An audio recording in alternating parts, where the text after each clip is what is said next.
প্রদানের পর 20 লক্ষ টাকা, সেই টাকার খেলা হয়েছে।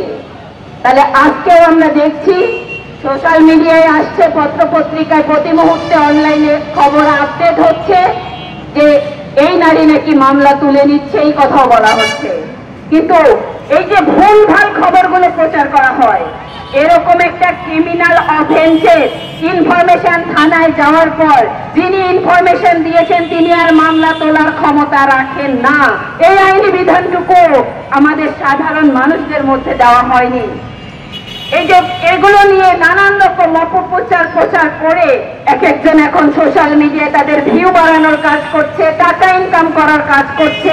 এই যে বিকৃতভাবে অর্থ উপার্জন করতে হবে সেই মানসিকতা এই সমাজে অবস্থান করছে।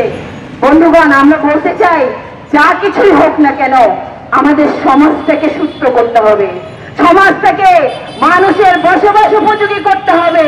দেশের অর্ধেক জনগোষ্ঠী নারী তার নিরাপত্তা নিশ্চিত করতে হবে।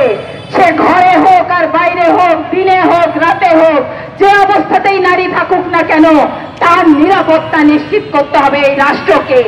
এই সমস্ত অপরাধীর বিচার রাষ্ট্রকেই নিশ্চিত করতে হবে এবং এই রাষ্ট্রকেই নিশ্চিত করতে হবে মানুষের বসবাস উপযোগী একটা দেশের।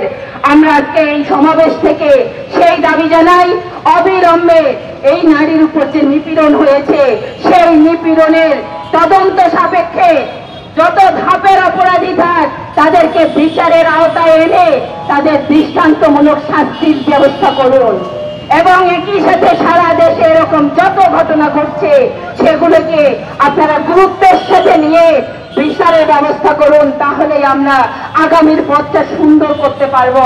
সেই দাবি জায়গা থেকে আমরা দেখি আমাদের নারীদের প্রতি কিভাবে করে অবজ্ঞা সূচক মন্তব্য ক্রমাগত সেসব আমরা দেখতে থাকি এবং আমাদের রাষ্ট্র কিন্তু সেই সব ক্ষেত্রে কোনো ব্যবস্থা দেয় না।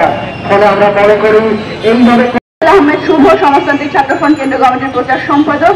আপনারা শুনেছেন, সে বলেছে গণ অভ্যুত্থান পরবর্তী গত 10 মাসে এই দেশে নারীদের সাথে যে পরিস্থিতি চলছে, কি রকম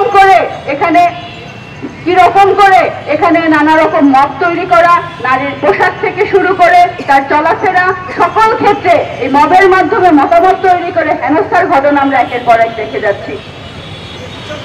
আমরা সেই সব ক্ষেত্রেও বলেছি একের পর এক এই যে পরিস্থিতি যেটা পরিকল্পিতভাবে একটি ধর্মীয় গোষ্ঠী এবং রাষ্ট্রের মদতে পরিচালিত হচ্ছে তার ফল আমরা ভোগ করছি। সর্বশেষ আমরা দেখলাম যে এই যে মুরাদনগরের ঘটনাটা কুমিল্লায় ঘটলো, সেই নারী তাকে নিয়ে নানা রকম পক্ষে বিপক্ষে আলোচনা চলছে, কিন্তু আমরা বলতে চাই সর্বোপরি একজন নারী ধর্ষিত হয়েছে, তার সম্মানহানি হয়েছে, তার উপরে নিপীড়ন হয়েছে। এই যে রাষ্ট্রের যে চিন্তার জায়গা, সমাজের দৃষ্টিভঙ্গির জায়গা, যে দৃষ্টিভঙ্গি যে কোনো কারণেই যে কোনো অপরাধে নারীকে হেনস্থা করা যায়, ধর্ষণ করা যায়, এই চিন্তা একটি ভয়াবহ চিন্তা। রাষ্ট্রের দৃষ্টিভঙ্গি ধারণ করে কোনো মানুষ, কোনো পুরুষ, কোনো ছেলে যদি অন্যায় করে তাকে মারা হয় বা তার উপরে কোনো রকমের এখানে নানা রকমের নির্যাতন করা হয়। কিন্তু একজন নারীর যদি কোনো দোষ দেখা হয়, একজন নারীর যদি কোনোভাবে নিপীড়ন করতে হয় তাহলে তাকে ধর্ষণ করতে হয়, তাহলে তাকে নানা রকম করে অপদস্থ করা হয়। এই যে দৃষ্টিভঙ্গির বৈষম্য, এই বৈষম্য তো রাষ্ট্র পরিচালনা করছে, রাষ্ট্রে পরিকল্পিতভাবে এটা ঘটছে এবং তার ফলাফল আমরা দেখতে পাচ্ছি।